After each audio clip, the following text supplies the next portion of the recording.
à notre invité. Évidemment, c'est une invitée spéciale pour moi, aussi spéciale pour vous. Notre invitée s'appelle Maman la révérende Déborah Marguerite. Bonjour maman. Bonjour papa Charles. Esengo koyamba yo na kati na biso. Esengo mingi pona kozwa occasion oyo kolobela peuple ya Nzambe partout. Mais toluki yo mingi po tozwa yo. Oza ainsi par-ci par-là. Musala ya Nzambe. Tokomi na tango ya suka. Makambo ekomi kokende mbangu. Ok, makambo ekomi kokende mbangu yo ozolanda biso ko perdre tenté. Parce que Bible dit, rachetons le temps car les jours sont mauvais. Je ne vais pas vous prendre beaucoup de temps. Nous laissons la parole à notre invité. Si nous pouvons les suivre tous. Kolo pambola bino nyoso oyo bozolanda biso bipai na bipai tika tosambela nano avant tokota na kati ya liloba Nzambe. Yesu alobi moloni akenda kolona bamosusu ekoya na nzela oikoyaki na nzela bandeke ya kolo bayaki baliango lelo nasambeli ete liloba oyo eko komela biso Satan akoyiba ngo na motema na biso te na kombo na Yesu. Prions. Père, au nom de Jésus, merci pour cette opportunité que tu nous as accordée de s'approcher de toi et d'écouter ta parole. Car dans ta parole est caché tout le merveille de la vie que nous cherchons. Tika ete molimo na yo esantu afungola biso miso ya bososoli moko na moko tika liloba lioko ekomela ndeko na nga mwasi pe mobali oyo ekokokisa kimia na bomoi na ye pe ekofungola ye nzela ya komata na bomoi na ye na kati ya mbula oyo ya sika nakangi bamilimo nyonso na mopepe oyo eyibaka liloba Nzambe oyo eyengisaka makanisi ya bato na lobi tika ete liloba ekota esika esengeli na kati na biso. Que ta parole puisse trouver l'entrée dans nos cœurs et qu'elle nous illumine pour avoir un meilleur résultat dans notre vie dans l'année 2019. Au nom puissant de Jésus. Amen. Amen. Merci pour le privilège de vous Zaïd TV, Koloa Pambola Bino, Papa Charles. Merci. Lelo na lingi na partagé na biso.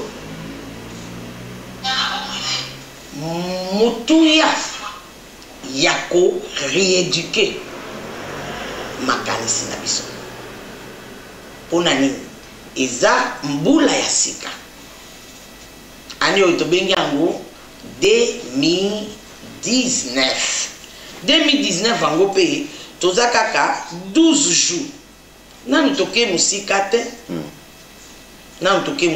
te eza 12 jours yango thème oyo molimo santo apesi biso eza mutuya rééduquer notre pensée.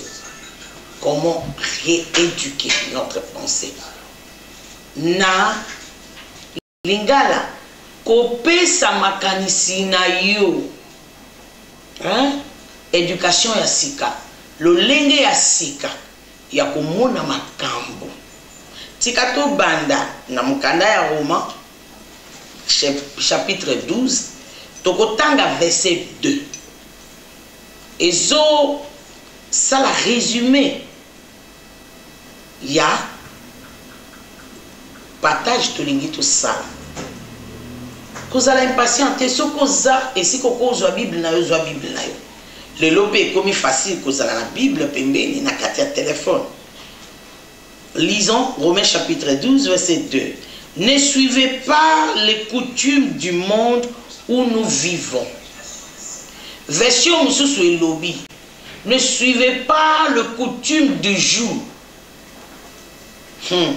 Mais laissez Dieu vous transformer en vous donnant une intelligence nouvelle. Ainsi, vous pourrez savoir ce qu'il veut et ce qui est bon et ce qui lui plaît et ce qui est parfait. Là, Natangina, version parole de vie. Mais nalingi totanga lisusu kaka chapitre wana na le semeur. Le semeur dit ceci: ne prenez pas comme modèle le monde actuel, mais soyez transformés par les renouvellements de votre intelligence pour pouvoir discerner la volonté de Dieu. Mais au moment de la volonté de Dieu, peut-être quelqu'un peut dire, ah, volonté de Dieu, c'est longo là. Pour pouvoir discerner ce qu'il nous faut dans l'année 2019 pour réussir. Ce qui est bon et ce qui plaît à Dieu et ce qui est parfait pour notre vie. Wana lecture ya liboso. Na lingi tokende na lombangu na mukanda ya Nombre chapitre 21. Nombre 21, tozotanga à partir de verset 1 jusqu'au 9e verset. Chapitre 21 à partir de verset 1. Le roi cananéen d'Arad, qui habitait le Negev, apprit que les Israélites arrivaient par la route d'Atarim. Il les attaque et il les attaqua et fit des prisonniers parmi eux. Satan yoki ke malgré nyonso misu na ye monaki na 2018 akoti quand même na 2019 abelaki asalaki accident asalaki chômage mais akufa te akota 2019 na yebite eloko nini Satan lansaka contre yo na 2018 mais bonté ya Nzambe miséricorde ya Nzambe ekotisi yo na nga na 2019. Yeba que Satan yebi. Yeba ka yoka. Yeba que a croisé ma beau côté. Yeba que azo bongisa. Oui, je sais. Tu préfères mieux que je dis que le diable n'est pas contre toi. Je suis désolé de te décevoir. Car aussi longtemps que nous vivons sous le soleil, il est là. Et il ne dort pas. Tu sais, on est habitué avec le verset qui dit Dieu ne donne ni sommeil. Mais est-ce que tu as jamais réfléchi aussi que le diable ne dort pas et il ne sommeille pas? La Bible dit, Dieu l'a demandé à Job chapitre 1 verset 6, oh ti wapi, oh ti ça et là, moutia ça et là après makate, ala la kate. 1 Pierre 5 verset 8 dit, bois ka souci na yo c'est pas Nzambe pourquoi? Pour o ko gérer en côté et puis tozane ennemi moko. Akendaka ça et là, le la lion rougissant. Azana ye lion te. A imitaka. Après tandaka kozala le la lion rugissant. Mais il cherche qui dévorer. Abimi na poste na été na kombo na yo. Mais ce qu'a trouvé yo, comme on dit en anglais, off guard. A ozwa yo. Donc a oluka kaka mutu akupe sa yo opportunité. Mutu akufungula ye porte. Mutu aza distrait. Ozala distrait te. Tozana na 12e jour. Oyo zangonga ya kozwa position correcte, disposition appropriée. Po ete ane oyo aussi lisango na elonga. Denge sengeli, denge motema na yo elingeli. Alors, je continue la lecture de Nombre chapitre 21. Maintenant nous sommes verset 2. Alors les Israélites firent un vœu à l'Éternel en disant: si tu livres ce peuple entre nos mains, nous verrons les villes à l'Éternel en les détruisant. Wana bapesi biso sekele moko ya mutu ya oyo bana Nzambe bayebaka ta mokete papa cha. Bana Nzambe ata bayebi yango likolo ba négligeaka ko salela yango. Baza déjà na échec na verset 1. Ennemi azui bango pied levé. Akangi quelques-uns na kati na bango en otage comme des prisonniers. Peut-être ndenge tozolo baboyo kota 2019. C'est un aspect de ta vie, ça ne marche pas. Et ça le la satana akangi bango en otage. Ndeko nangai ba tourner elongi na bango e pa Nzambe ba sambelaki. nayebi to mesani to sambela ba église ebele lelo toza na jeûne et prière il y a début de l'année ba oui à 21 ba oui à 40 ba oui à 7 eza mabete mais ba sali au-delà de ça ba sali veut na nzambe ndeko nanga osali vœu de nouvel an osala ki yango na yo moko ou bien na nzambe bato oyo batala échec na bango bamoni ke awa moyen eza te il faut tosala nini en tout cas il faut tosala yango na nzambe baleleli nzambe balobi nzambe soki opesi biso victoire tala tokozwa ta tonga te comme boutin tokotumba nyonso comme mbeka epa na yo vœu sacrificiel vœu oyo ekozala facilité. C'est un secret solide pour réussir l'année. Et ça, c'est que les mots solides et cachés. Je me rappelle un jour, dans Oteya, dans le peuple Yanzambe, basa anini, basa la sacrifice. Je crois, ils ont le 7e mois, il y a l'année 2016. Dans le Zambie, tiens, dans mon thème, ça n'importe quelle offrande, il y a chiffre 7. $7, 7 rand, 700 rand, 775, 7 rand. Donc, wana nazaki na ngai, na mboka na biso munene, Congo na biso, na banyo yebisa ba. Oyebi na ote ya batu, ba otala ngai neti ba serviteur de Dieu pe kaka makambo ya mbongo. Ndeko na ngai si oza musika na ngai. Makambo ya mbongo ngo, na oya uboto la yo bongo na poche na yo. Na kindogoni mais nazo yebisa yo ba sekele au salaki au réussi année oyo au échoué comme des années passées. Ebi mutu moko na sambeli pona ye parce qu'on avait commencé le culte avec adoration et prière zaki makasi, il y a eu des délivrances. Il y avait une femme qui était encore restée sous la puissance du Saint-Esprit. Elle n'a bandi message wana.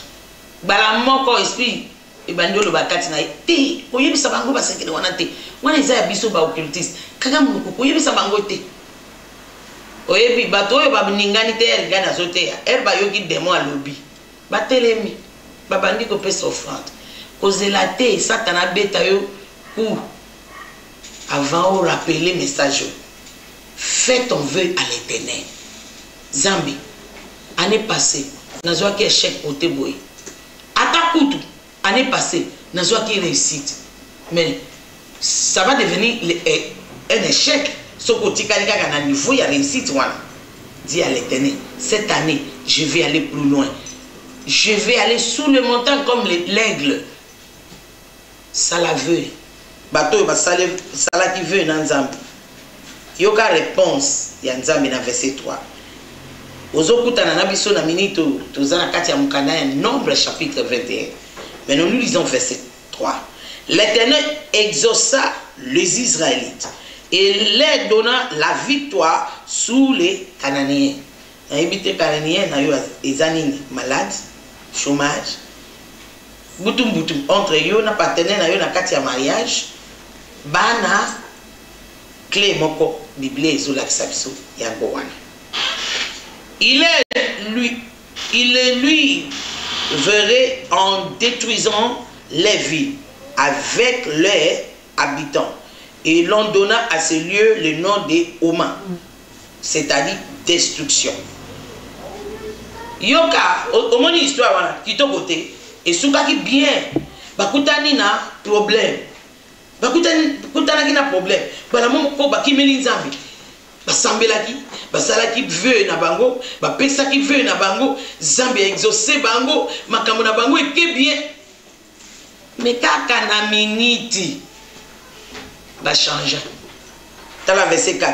Les Israélites quittaient la montagne de Haut par la route de la mer de Roseau pour contourner le pays d'Édom. En cours de route, le peuple se découragea. Il s'est mis à parler contre Dieu et contre Moïse en disant: pourquoi nous avez-vous fait sortir de l'Égypte pour nous faire mourir dans le désert, car il n'y a ni pain, ni eau, ni et nous sommes dégoûtés de cette nourriture de misère. Alors l'Éternel envoya contre le peuple des serpents venimeux, qui les mordit et il mourut beaucoup de gens d'Israël. Le peuple vient trouver Moïse en disant, nous avons péché lorsque nous avons parlé contre l'Éternel et contre toi. Maintenant, veuillez implorer l'Éternel pour qu'il nous débarrasse de ces serpents. Moïse pria donc pour le peuple. L'Éternel lui répond, fais-toi un serpent en métal et fixe-le en haut d'un perche. Celui qui aura été mordu et qui fixera son regard sous les serpents aura la vie sauvée. Moïse façonna un serpent de bronze et le fixa au haut d'une perche.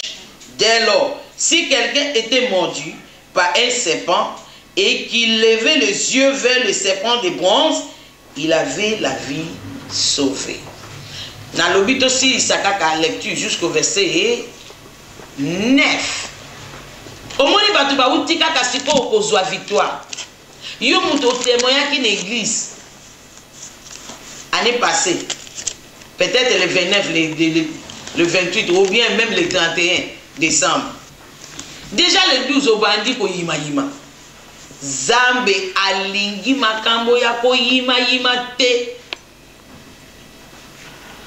Éducation à mi balé, il faut que ça mori mon ayo. Ani oyo, comment na mori mon ayo, comment na mutu ya betu na yo, comment coller ango na frigo na yo, comment partout. Kino eko kota na motema na yo eko komama na motema na yo par la puissance du Saint-Esprit. Comment que eza interdit oyima yima. Ko yima yima Zambe ayini ango. Tala.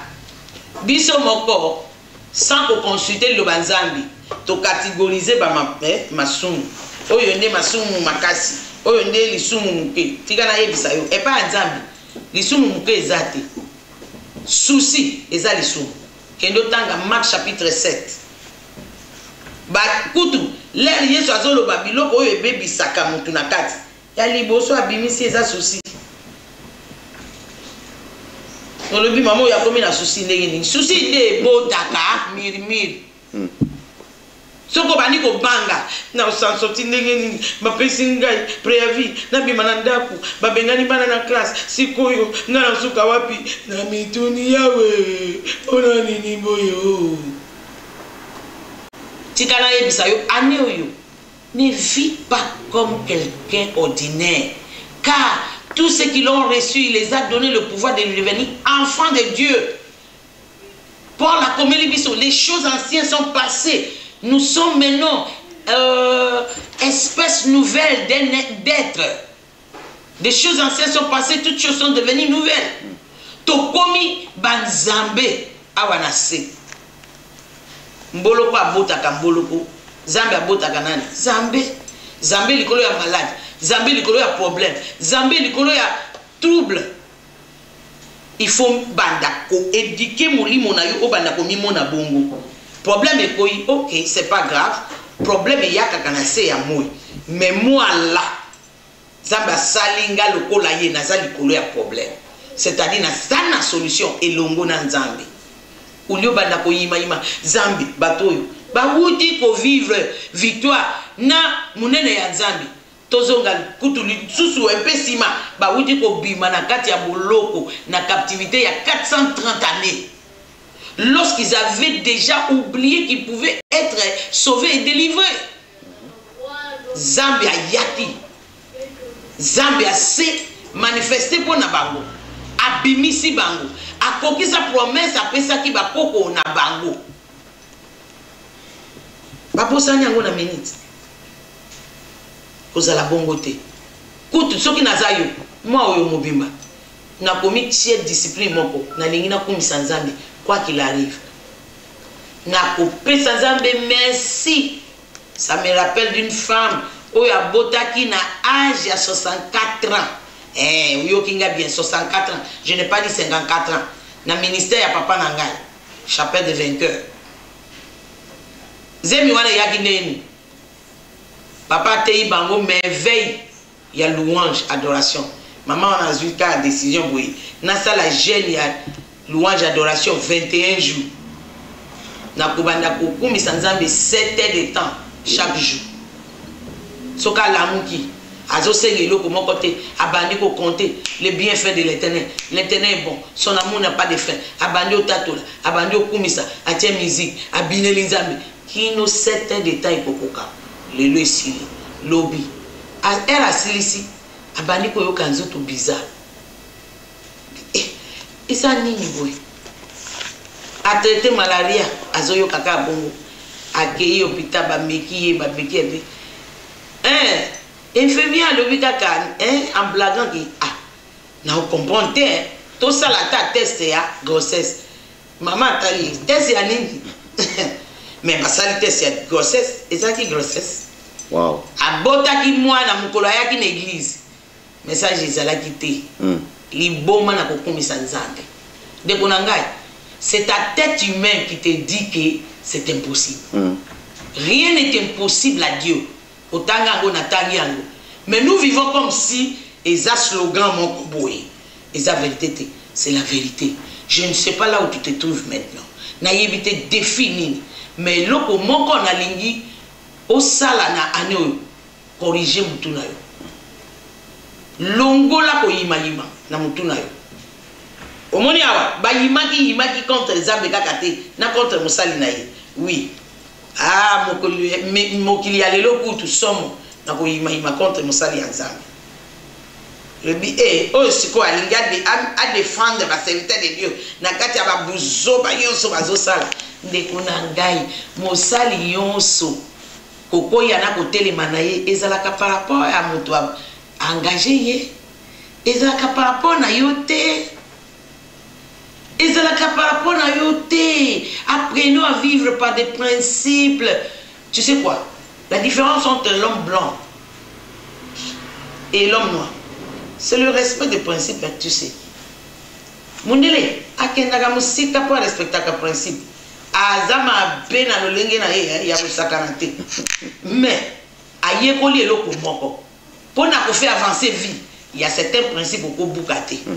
Et puis il s'aligne. Na ata na kati ya mabe na ye azomi aligné. Bongo yo na ngai.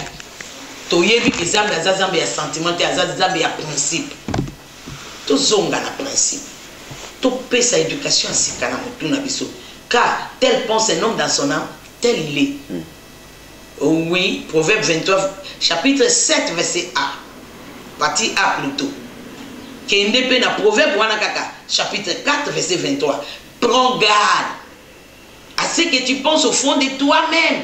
C'est plus important que tout, car ta vie en dépend. Ton mariage en dépend. L'éducation de tes enfants en dépend. La réussite de tes enfants en dépend. Ta santé en dépend. Tes finances en dépend. Oyo zolo bana monoko. Nde eko déterminer résultat okozwa na nyoyo. Na mikolo yo zambe azotangi sanga année passé mobimba. Na te yango partout na lekaki mwana nzambe. Vérifier aux alandoki ya vie na yote. Ouais, je prêchais le thème là. Est nani azolokayo? N'est-ce pas toi-même? Pour nani na lobi bongo? Pour nani Saint-Esprit apesi nga message? Parce que ebele na biso, lisumu na biso munene eza ya munoko. Koloba mabe contre yo moko, koloba mabe contre batou. Koloba lokuta na tina ya batou. Nyonso ezalaka semence ezonge la kabiso na moisson au centuple. Toyebi verset ya kolona. Pona kozwa moisson au centuple to attaché à kaka na makambo ya mbongo. C'est faux et faux. C'est la loi de la vie. Omeli mai oke kosuba. Olie biloko ok nasima. Soko liete moyo ke nisima ezate. Donc nyonso eza contrôlé par la loi de semailles et moissons. Genèse chapitre 8 verset 22. Anyoyo bato yo bazotangisa biso babandi ko yima bala moko liwe ekoti na kan Combien de choses au bomaki na vie na yo année passée à cause ya maloba na yo. Tala mutu na ye, lokola papa na ye, yo na yebi, okosuka ka neti ye. Sérieusement, c'est ce que tu veux pour cet enfant. Alors, si tu ne veux pas ça, pourquoi tu les déclares? Matthieu chapitre 12, c'est Jésus lui-même qui parlait. Verset 37. Na linga kango na version moko. Version wana na mona neti ici limwe na circulation.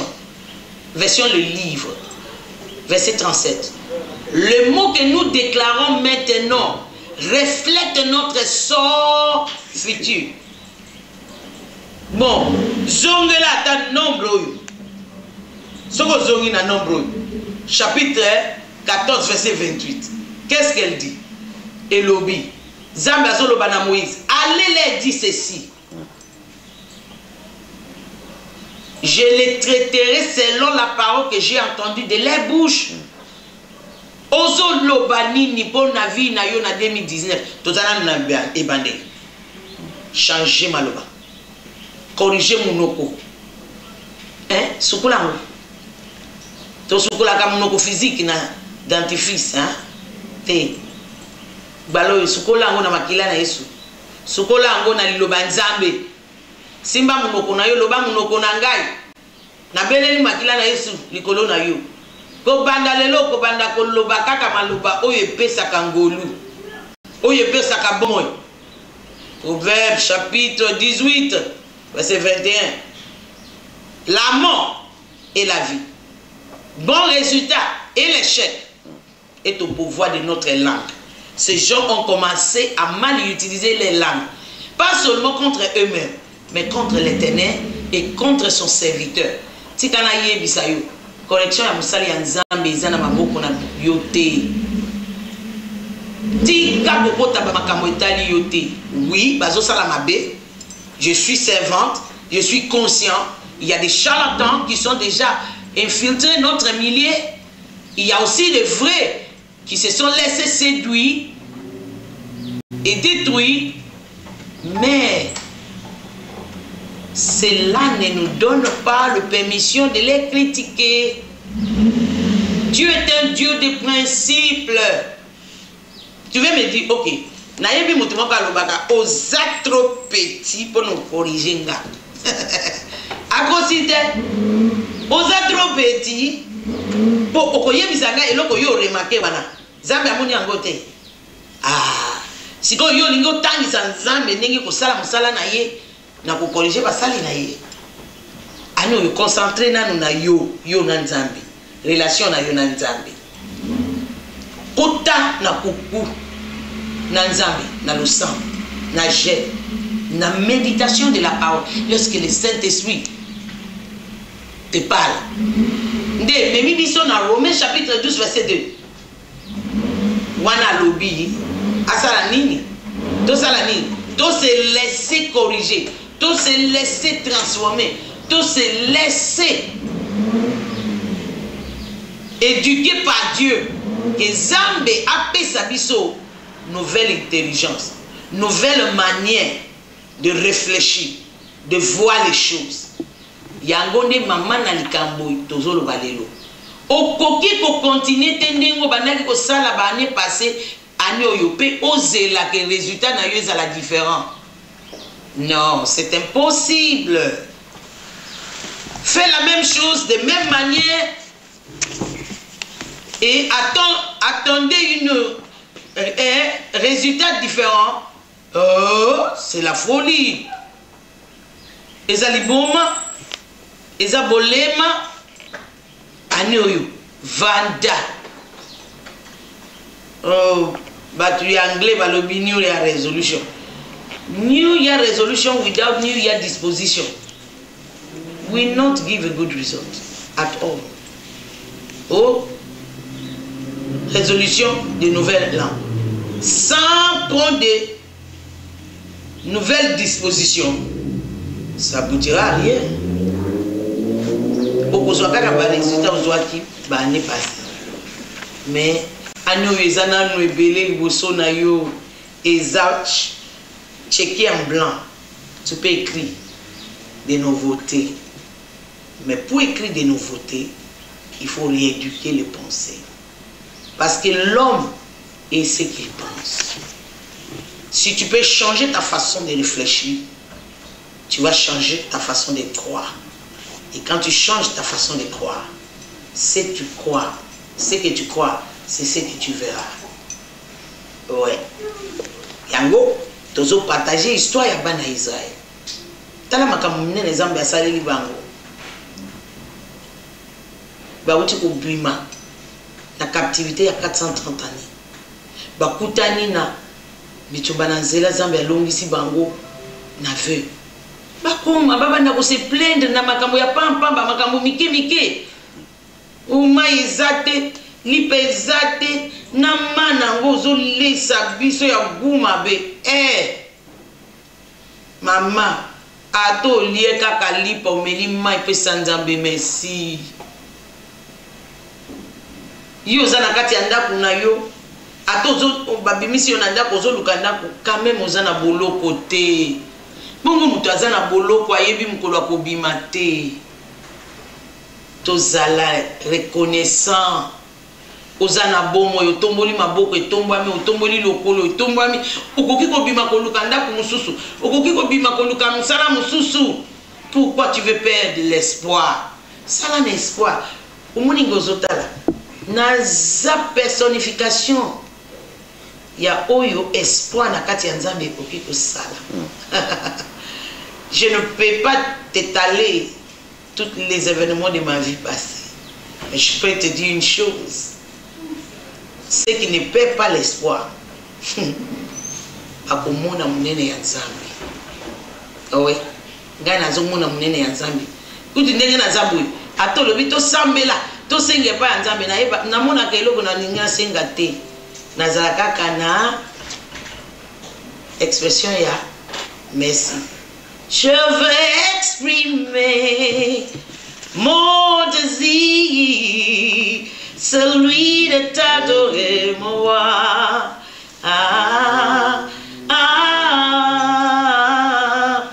Je veux exprimer mon désir, celui de t'adorer, moi.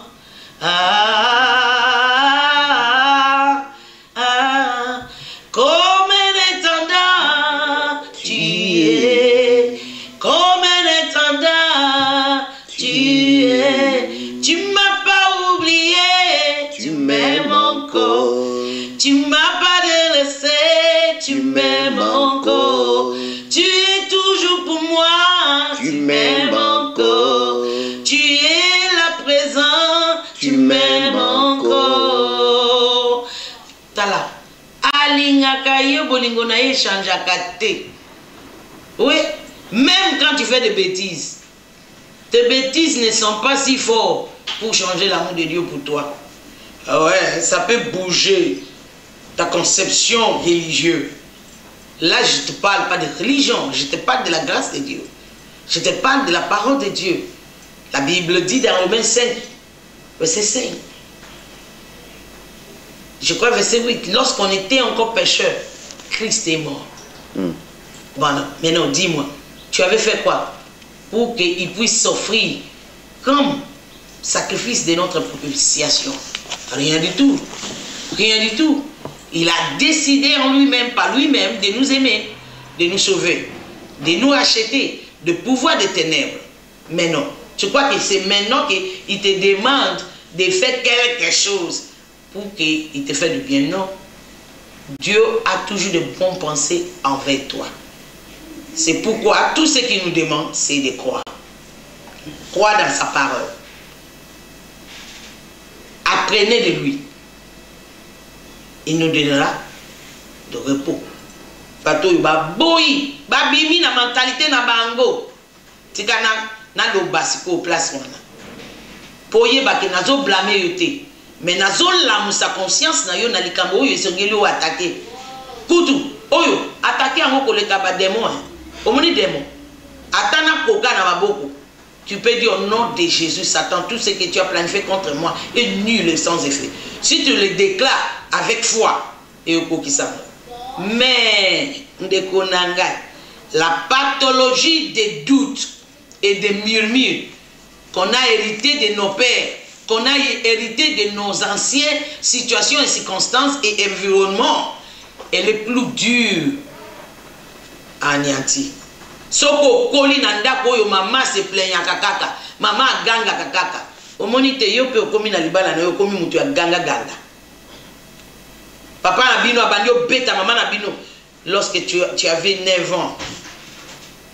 Un petit garçon de 9 ans, tu disais dans ton cœur, si j'étais assez grand, j'allais lui coller pour qu'il arrête de taper maman. Mais aujourd'hui, papa, au commis 44 ans, nakati anda kuna yo. Au commis Mohamed Ali. La pathologie de notre environnement passé, la pathologie qu'on a héritée, elle passe par le sang. Papa Nabino Azalaka, tui bande rouge. Soki ka boyoki mutuka, mwana na mwana bendana. Aujourd'hui, tu es devenu la même chose. Pourquoi? Ozwa qui conscience te côté les mélango. Au beau sali que l'ADN passe par le sang. Et ça n'est pas jamais hérité. Dengue mokotokoki ko hérité molimo ya songi songi. Maman na bino ko sili ça va serviteur de Dieu le pousse. Maman na bino a seki na camarade siko ko sili ça y est l'air à télé. Tu es devenu comme ça. Quand tu es avec tes amis, qu'est-ce que tu fais? Bateau. Ba mesana ko yima contre Pharaon na Égypte. Ba mesana ko yima contre on l'appelle en anglais taskmaster. Ba oyo bazo fait travailler bango. Ba mesana mais herba bimi zamba kavoli bango. Ba mema comportement ya esclavagisme na kati ya terrain ya liberté. Ndeko nanga zwa kitalata. Kitalata la physique te ya liloba nzambe. 1 Jacques chapitre 1 à partir du verset 21 qui nous a 25 et lobi liloba nzambe eza kitalata la eza kitalata la tala na kati na yo. Pathologie ma béni ni o hérité. Otonga. Ko bebi sabato. O hérité pathologie ma béni ni. Oyo ezo bebi c'est la yo vie. Omoni bato. Na obimisa yo komo ko lisusu place wana. To lo banane oyo basala contre nzambe. Lelo kumisi nzambe. Lobi obandi oyima yima. Lero bandi ko sala jeune prier pasteur prier na bala yawe na ngai na bala na bota awo komina libala ngo opesi témoignage pe liboso ya bandimi ya Yesu lelo komi obenga libala ngo kasho problème okomi bombale yango akomina ni leki ya Satan mwasi yango aza kuzini ya diable comment na susu moko maya mungu na mai malamu ekobima elobi ata Jack ndeko na ngai ane oyo omoni na ebandeli yo concentré na yo kotala mutu mususu te mutu moko aza problème na yo te. Oui, les gens t'ont fait du mal, oh, c'est normal sous le soleil. Si tu veux être honnête, tu as fait aussi du mal aux gens, hein. Beaucoup de collègues pour l'admettre. Certaines personnes sont dans les situations compliquées aujourd'hui à cause de toi, surtout ta bouche là. Mais non, tu veux rester là en train de jeter des torts sur les autres. Non, c'est le moment de se regarder. Regarde à l'intérieur. C'est pourquoi dans Matthieu 6, Jésus dit Kanga porte, kota nakati andaku, sambela. Ndaku wana eza ndaku physique te kota kati na yo. Avant bandako tie misapi na baninga. Tala epa na yo. Nzete munene eza na kati ya misu na yo. Senga nzambe abimisa. Songi songi. Kobebi sabaninga na maloba. Komi loka na maloba ya yo moko. Nga penza. Kaka boyi. Yanga isuka kaka boyi. Nani ayebisi yo bongo? Tu as eu quelques défis. Kendo sala interview ya batu minene yonso. Jamais on peut trouver où ya bandi na kimunene. Tu n'as jamais lu, va suivre sur l'internet. Beta kaka. Internet appelle ça une information. Bana ya barichi ya époque passée, bangone ba mobola ya lelo. Oyebi po ani. Ba yekola ki jamais comment ko sala mbongo.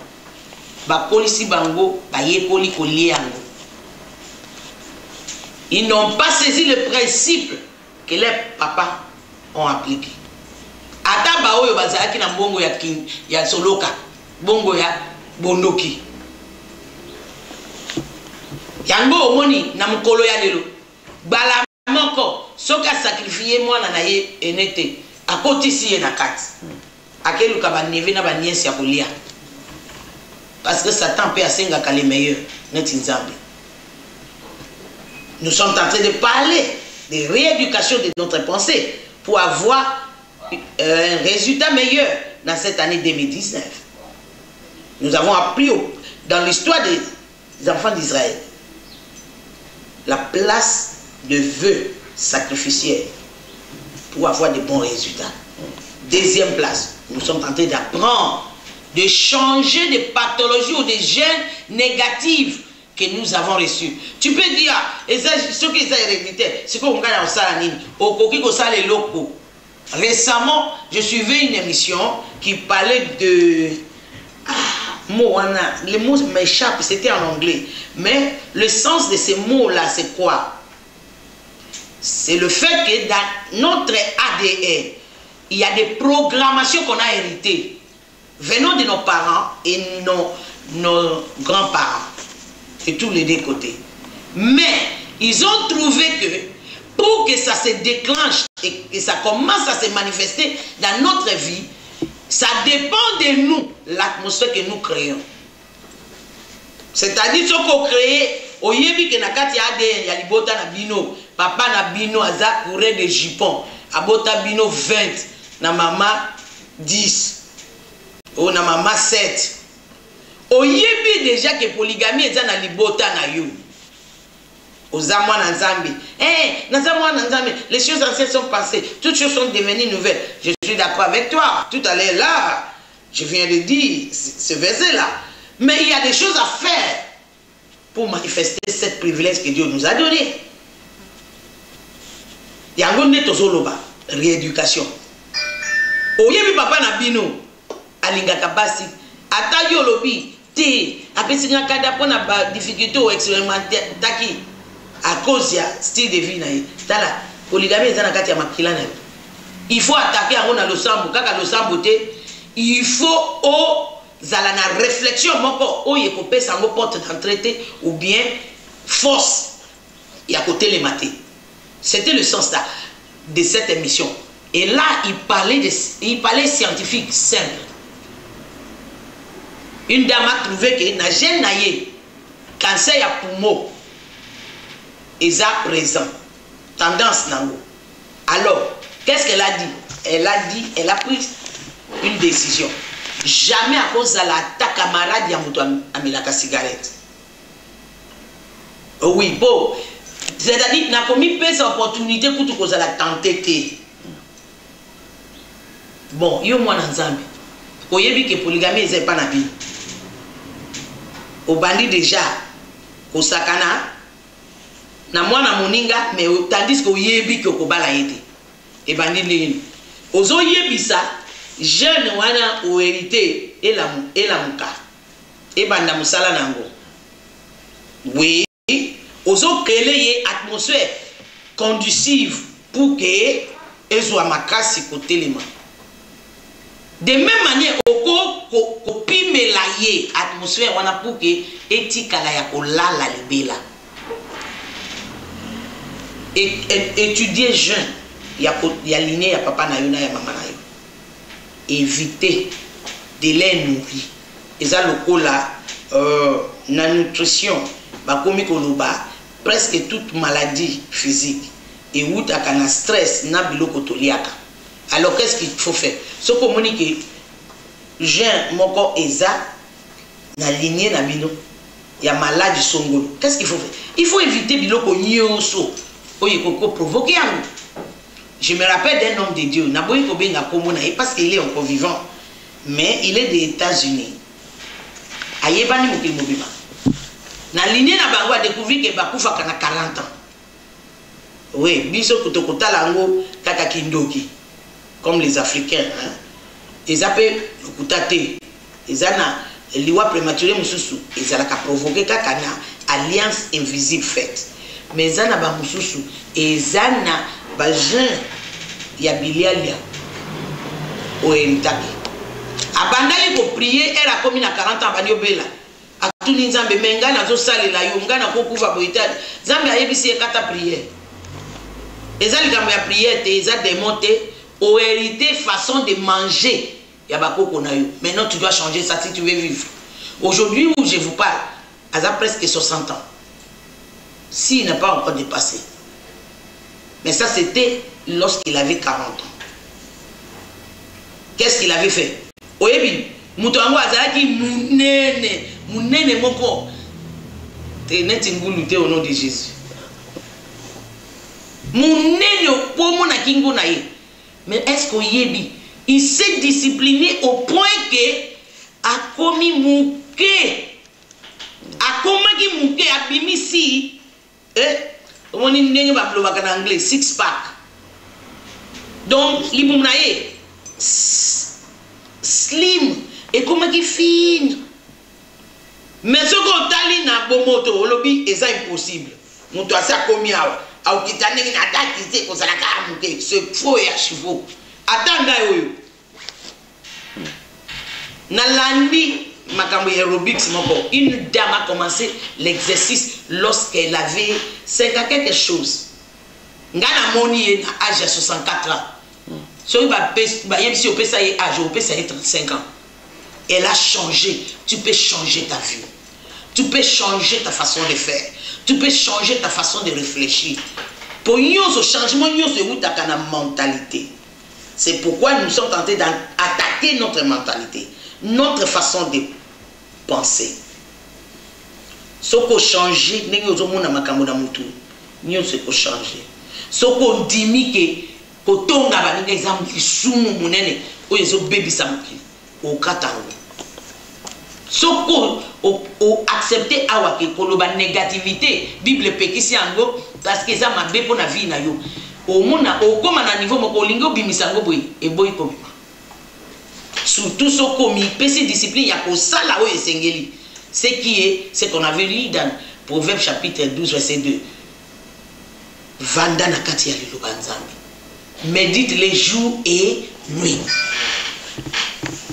Josué 1 verset 8. Médite les jours et nuits. Répète-les sans cesse. Alors, tu réussiras. Alors, tu prospéreras dans tous tes projets. Donc, bisoto lingi to prospérer. Mais or, et nous comment ça avant? Balobi, répétez la parole de la loi sans cesse. Médite les jours et nuits. Kene na somme 1. Alobi. Heureux l'homme, béni l'homme. Oyato vanda. Na bato yo bazo chola liloba nzambe te. Azozwa conseil ya mokilité. Azozwa conseil na ye na liloba nzambe. Délice na ye za ko méditer liloba nzambe jour et nuit, c'est-à-dire yango ne contrôle ka ndenge okanisaka. Mwana nzambe ndeko na ngai zongela liloba nzambe, principe ya nzambe anyo. Travailler consciemment pour na ko inculquer yango na kati ya mutu na yo na motema na yo. Fait au soit résultat Zambé ayebisi bato yo Zambé a délivré bango. Bazane de nouveau pour dire comme nous aujourd'hui. Mais bongo est ça qui naît de nouveauté. Oui, tu as déjà accepté Jésus comme Seigneur Sauveur. Tu pars à l'église, tu pries, tu gênes. Alors ta tête, ta mentalité, ta façon de voir, ta façon de penser, est-ce est-ce qu'elle est renouvelée? Est-ce qu'elle est née de nouveau pour réfléchir comme Dieu?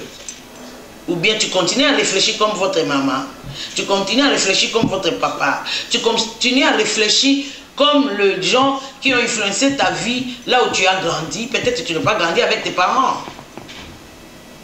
Est-ce que tu continues à réfléchir na murmure parce que maman mobokoli anyokoli yo, papa mobokoli anyokolaki yo, otondisa mi na haine, na manque de confiance. Jusque même dans ton mariage, c'est le manque de confiance qui est en train de faire des problèmes. Ceux qui moto, apprécieux félicitations ou bien apprécieux compliments. Oyebi ko zuango ne sengote. Ya solo ngaya. Eza kitoko otie tembe na yo moko. Siko soko midimite nani ondima yo. Ça peut nous affecter partout, peut-être yo. Ah, merci Saint-Esprit. Pathologie ou hérité, eza ya lokuta. Tellement monaki ba yaya na yo kokosa. Na mutu na yo, mutu atazo yimsa yo ndengeni. Yo yebi kazo kosa. Parce que yo peut champion ya lokuta. Comment vivre et peut ça résultat malamu? Musala obati a likolo ya lokuta. Mariage likolo ya lokuta. Izana sekele mususu ozana ngo ndenge ozawana ovanda na partenaire na kati ya mariage 10 ans mais sekele wana ayeba karote. Comment tu veux que ta vie puisse avancer? Dieu n'est pas un homme. Tokoko shina été tokoko ça été abrisaka pe alliance na été ye moko se soumetaka na liloba na ye. Somme 138 verset 2. Tu as élevé ta parole au-dessus de tout ton nom. L'autre, or que lui et sa parole sont un. Donc, à ton moli, yo liloba na ye, likolo ya kombo na ye. Kombo ya mutu, eza mutu wana. Donc, c'est-à-dire, autrement dit, nganzambe na to sakamaloba na. Alors, lorsque je ne pouvais pas jurer par un autre, parce que c'est moi le plus grand, j'ai juré par moi-même. Ce qui a mis sa principe, il y a le banaye. Bon, yo mutuye akeli na lilingi na ye. Éduque-toi, c'est possible. C'est pourquoi il nous a donné son esprit. Il nous a donné sa parole. Si tu vas passer le temps comme il faut dans la parole, si tu vas cultiver de communion intime avec le Saint-Esprit, tu trouveras la force d'agir comme la parole. Ces gens ici, na miracle yon so ba mona, ba continuer qui na habitude ba format et pas pharaon. Na maudit habitude yon so format et pas pharaon na yo. Ezala ni, ezala lokuta, ezala manque de confiance, ezala songi, ezala nokoma be oyo bebi sakabatu. Na pameli yango na kombo na Yesu. Na sopi makila na Yesu likolo na yo. Na lobby, lumière ya liloba nzambe epela na kati ya mutu na yo. Epesa yo nouvelle orientation. Epesa yo mentalité ya sika. Et fortifier yo pour que yo pour réfléchir dans le lenge ya sika à nous. Tikana atterri boy. Bah c'est plaindre et pas contre Nzambe, mais aussi contre son serviteur. Na lobaki yango peza doit na bisote au juger les serviteurs de Dieu. Mais dans les gens loba elo comme ko place on oyebi pona ni. Parce que les serviteurs de Dieu ne baza tuyo ya Nzambe ya komemela yo mapamboli na yo. Alors ezalaka stratégie ya Satan. Azolakisa yo kaka mabe na bango po yo kondima na yo ekufa po zo résultat malamu te. Si tu as déjà détruit tous les paramédics, comme on dit, tu as first aid en français. Le first aid en français, tu as médecin sans frontières ou bien les gens de premiers soins. Les gens de premiers soins. C'est ça. Ce que bébé si na bango, c'est qu'il y a eu un accident. Nous avons traité. Et c'est la stratégie à Satan à tourner contre pasteur nayo, contre maman pasteur nayo, pour que aux anga les sungi elle, vous allez avoir besoin les sungi.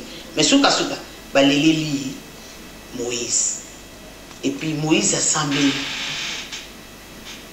Troisième point. Moïse a eu une instruction pour vous pas ensemble. Batala. Année où il y a batute. Tala ensemble. Tala le ensemble. Batu ba décevoir yo pe belé. Zambia choix kate. Zambia ebisi sala c'est en tongolango. So il batali. Bakobika. Soko tali Yesu. Année où histoire na yo ko changer. Yesu azana ni lo banzambe. Pese énergie na temps na yo na lo banzambe. Tokomi la souka. De konangai. Rééduquer ma kanisi na yo. Ya liboso. Kolinga Yesu na mon côté. Sala alliance na ye na veut.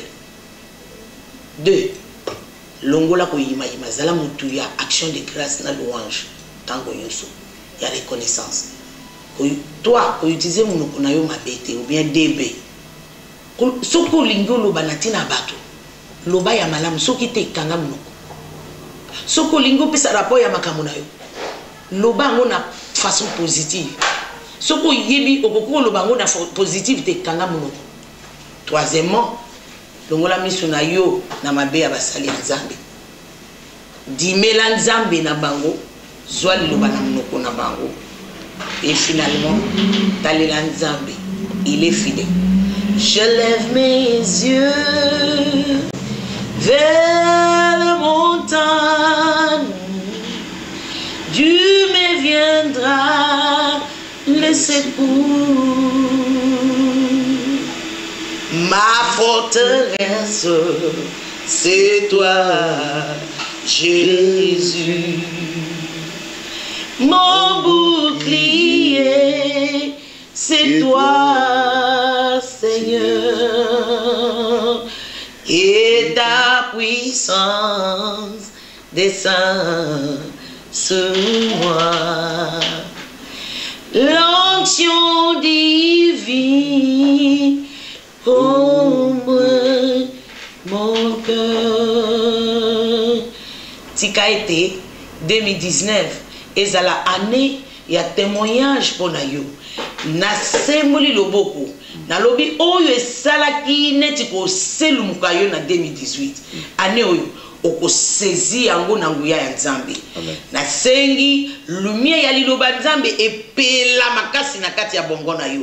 Et dominer pensée na yo, et dominer volonté na yo, et dominer ba sentiment na yo, et contrôler maloba na yo, pe maloba na yo, et memela yo moisson ya positive. Lehi katayabo, cheteli gado sataya, et lenzo pori atayaba, zego chatayaba, na réprimander force de ya ténèbres. Oyo eza caché na sima ya situation na yo, na aniati pouvoir ya Satan, na déclarer que ani yo, pona yo, et que la témoignage na kombo na Yesu. Amen, amen, amen. Tokomi na suka et sengonange zali yo yozolanda biso opambolami. Alors na 3 points mama lobi soki yo nanga to saleli yango et aux la même résultat par rapport ya même façon de voir des choses et au changer. Merci maman. Merci papa Charles. Na sepeli mingi ndenge partager na biso liloba oyo. Nzambe azolokumu. Na souhaiter mbalasima ozonga soso pa la biso. Que le Seigneur nous prête vie. Merci. Alors merci également à vous qui nous suivez sur Studio Zaïre TV, vous qui nous suivez en direct. Oh Bino Boya Olanda biso en différé. Toza connecté na Zaïre TV. Zaïre TV c'est une chaîne. Et ça espace où il y a unification. Unification, ils ont du loco ici sangani après basangi siango lisusu. Donc Zaïre TV est une chaîne où il chaîne où sangana ya sangi siango lisusu. Donc pour nous payer sa sens na vie, pour nous payer sa sens na mboka na biso Congo. Alors nos remerciements va tout droit également na pasteur José Alilo et deuxièmement na Mama Praise, troisièmement na biso nyonso to landi biso ba na 1 heure du temps. Sans oublier Maman Aimé, Massamba, Maemba, sans oublier Rema, Luanda et na bosanité na batu nyonso oyo nyonso basaliki émission Eleka toza bongo na régie toza na papa Jean-Marie Tobandi. Et puis, na réalisation, tozana Papi Tobandi. Merci Nabino Kuna, Batubo Salagé que émission Eleka. Merci, merci, merci infiniment. Ndeto Koutani prochainement. Merci Zamba pour la biso. Bana Cape Town, Bana Djobu, Bana Pretoria, Daben. Makambwa Sikande Bandi. Towe suma solo ya ba phone te, ya ba WhatsApp group te, ya ba Facebook te, towe skone makambo ya TV nde. TV nde ki mola meso nde. O telemi penza na osala no interview minute te kwa telemi azosala no émission, ba otalo na TV nde. Eza te ke nakanga photo na tana status te. TV nde ezosala yo. Zaïre TV aye na changement, aye ko bongola makambo. Zaïre TV, toza wana pona ko sepelisa bala nyonso Kongo, toza pona ko sepelisa tout le monde. Oza na concert na yo. Olingi concert tango ozo prester liboso, batala yo en direct na télévision. Obengi biso. Oza na fête ya mariage. Yo ozo sala mariage na yo, mais bazotala yo en direct na télévision. Bazotala yo na Facebook, bazotala yo partout en direct.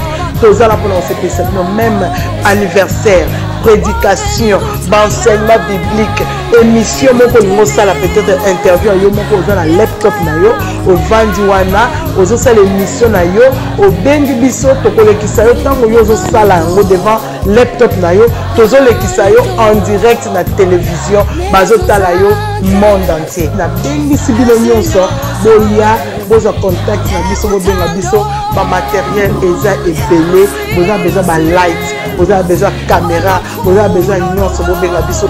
Zaïre TV ezo talama parmi les 4500 chaînes dans le monde entier. Ezo talama na Belgique, na France, Angleterre, na Irlande, lelo na Afrique du Sud. Pourquoi pas la Congo? Bozoya malenge malenge, bozala posé. Zaïre TV chez vous, Zaïre TV pour vous. Biloko ya boye kaka Zaïre TV ozango wapi. Zaïre TV eza nango kaka fin. Tala kaka bazotala yo partout dans le monde entier. Bobenga biso tozala mpona service na bino. Merci.